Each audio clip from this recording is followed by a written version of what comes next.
संस्कृति पर हमें गर्व है। हम इसके सहयोग अधिकारी बनने का प्रयत्न सदा करते रहेंगे।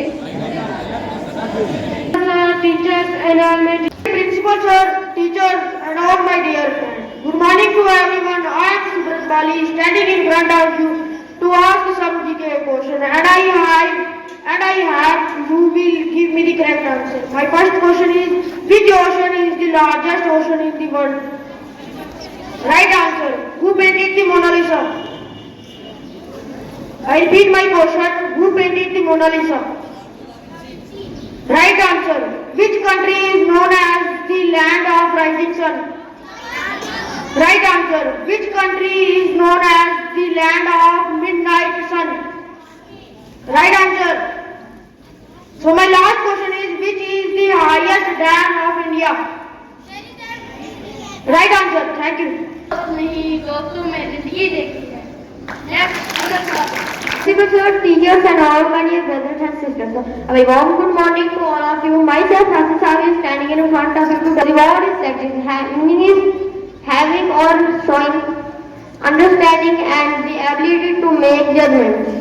इसमें हिंदी का मीनिंग है बुद्धिमान. So the synonym is clever. So the antonym is stupid. Thank you and have a great day. To all of you, myself Manchara standing in front of you. Today my topic is thought. My thought is you cannot start the next chapter of your life if you keep rereading the last one. Thank you. Have a nice day. दरगाह में ये जो उस्ताद होते हैं, हमारी दरगाह में ये जो उस्ताद होते हैं, हकीकत में यही काम की बुनियाद होते हैं। लास्ट टाइम वुड लाइक किसी ने सच ही कहा है कि हल्के में मत लेना सांवले रंग वालों को, कि हल्के में मत लेना सांवले रंग वालों को, क्योंकि दूध ही से ज्यादा लोग शौकीन होते हैं चाय के। शिक्षकगण और मेरे प्यारे बच्चों, आज मैं आपके सामने एक कहानी के माध्यम से आपके संदेश देना चाहती हूँ। ये सिर्फ कहानी ही नहीं है, बल्कि इसका उद्देश्य है आपके जीवन, आपके विचार और आपकी सोच में परिवर्तन लाने। और इसीलिए इसे पहले ध्यान से सुनना, क्योंकि इसका जो आपको मॉरल है जो स्टोरी का, वो आपको समझना है इस कहानी के माध्यम से। ये कहानी एक कौवे की है बेटा।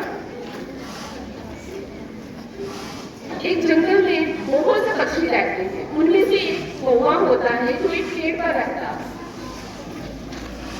जिस पेड़ पर वो रहता है उसके नीचे एक महात्मा जो है वो अपनी तपस्या में लीन होते हैं। तो वो कौवा जो होता है वो चारों तरफ घूमता कांटे करता रहता है आगे पीछे। एक दिन वो उस पेड़ पर बैठता है तो महात्मा जी के ऊपर वो पानी की बूंदें उनके चेहरे पर पड़ती हैं। उससे उनकी जो तपस्या होती है, उनकी आंखें जो होती है वो खुल जाती हैं।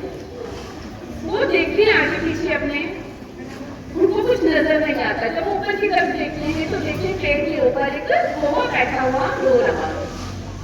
वो उसको अपने पास उठाते हैं और पूछते हैं कि तुम क्यों रो रहे हो? तो वो बोलता है कि मैं रोना तो क्या हंसूं, क्योंकि मुझे परमात्मा ने ऐसा रंग दिया हुआ है। बाकी सभी जो पक्षी मेरे साथ उनको इतने अच्छे अच्छे रंग दिए, लेकिन मुझे एक ऐसा रंग दिया है काला कि मुझे कोई अपने पास भटकने भी नहीं देता है। इस पर वो उसे पूछते हैं, बोलते हैं कि तुम्हें काला रंग दिया है, लेकिन कोयल को भी तो काला रंग दिया हुआ है, वो भी तो अपने जीवन से खुश है। लेकिन बोलता है कि नहीं, कोयल को अगर उन्होंने रंग काला दिया है तो लेकिन उसको आवाज तो उन्होंने मीठी दी है। उसकी आवाज सुनते ही सभी जो लोग होते हैं वो बहुत अच्छा लगता है, उसकी आवाज को सुनकर उनको अच्छा लगता है। लेकिन जब भी बोलता हूँ तो मुझे डंडा लेकर वो बता देते हैं, अपने पास भी रुकने नहीं देते हैं।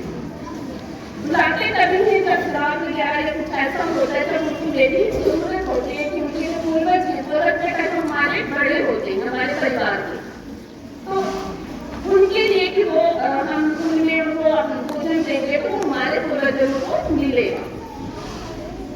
नहीं तो उसके भी वो मुझे डंडा लेकर वहां से बता देते।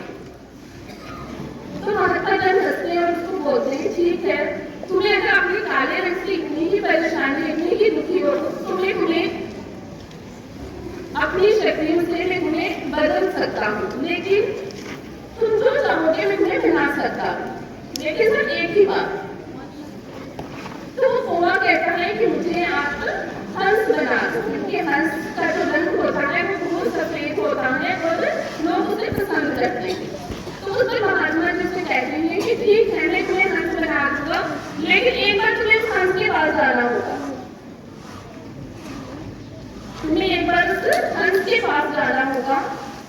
बोलते कि नहीं मुझे वहां पे जाने की जरूरत नहीं है, लेकिन फिर भी मुझसे बोलते नहीं तुम्हें एक बार उसके पास जाना होगा, तो उसने भी पूछना होगी कि वो अपने जीवन से खुश है या नहीं।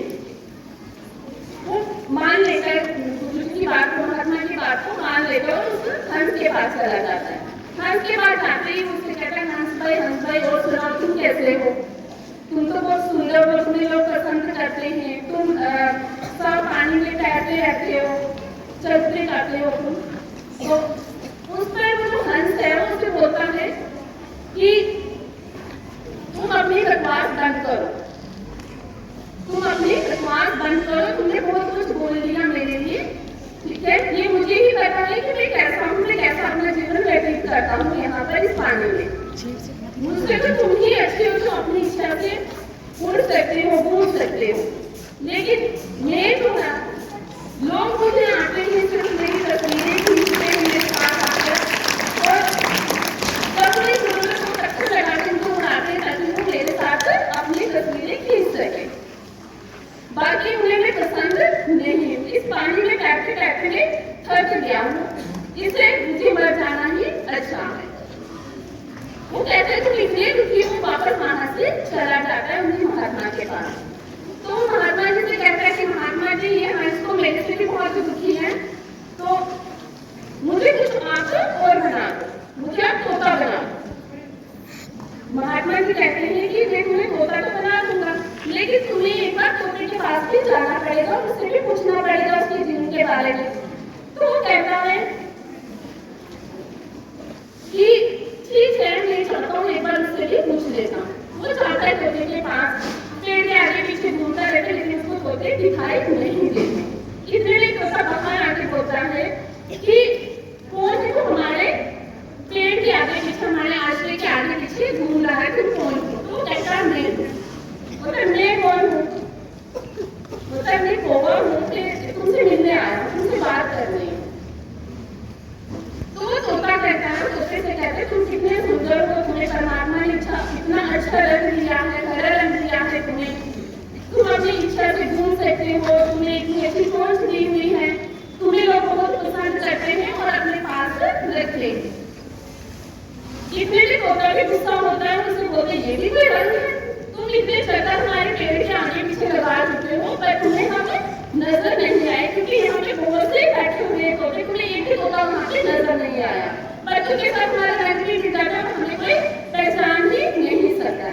और दूसरी बात कि तुम्हें लोग पसंद करते हैं और अपने पास रखते हैं, तो पिंजरे में भी रहना होता है उसमें भी, और ऊपर से एक तो बंद करके रखते हैं और दूसरा हमें हरी चीज भी खिलाते हैं, वो भी हरी, और हमारे जीवन के आगे पीछे पूरी हरा रंग ही हमारे घूमता रहता है। और तुमने हमें फिर से वही हरा रंग याद दिला दिया, उस पर भी गुस्सा होते वहां से वो चला जाता है।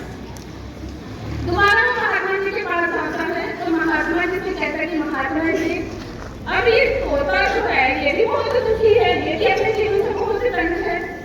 तो महात्मा जी उससे बोलते हैं कि क्या तुम्हें अभी कुछ और करने की भी इच्छा है? तुम्हें अगर परमात्मा ने इसीलिए संतुष्ट रहो, क्योंकि दूसरों की तुलना करना अच्छी बात नहीं है। तो वो कहता है कि नहीं महात्मा जी मुझे एक काम तो और चाहिए, मैं कुछ और बनना चाहता हूँ, मुझे और बना दो, क्योंकि वो के रोमांचीकरण होते हैं तो वो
जो अपनी मर्जी से उठते हो, लेकिन हम ये नहीं कर सकते हैं।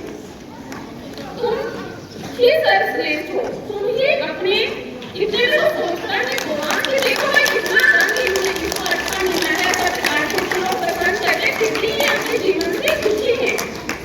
तो वहां पर उसको समझ आता है कि नहीं, मैं तो परमात्मा को अपने लिए सोचता रहता हूँ कि भाई मुझे ऐसा रंग दिया हुआ है, मुझे कोई पसंद नहीं करता, मुझे कोई अपने पास भटकने नहीं देता है।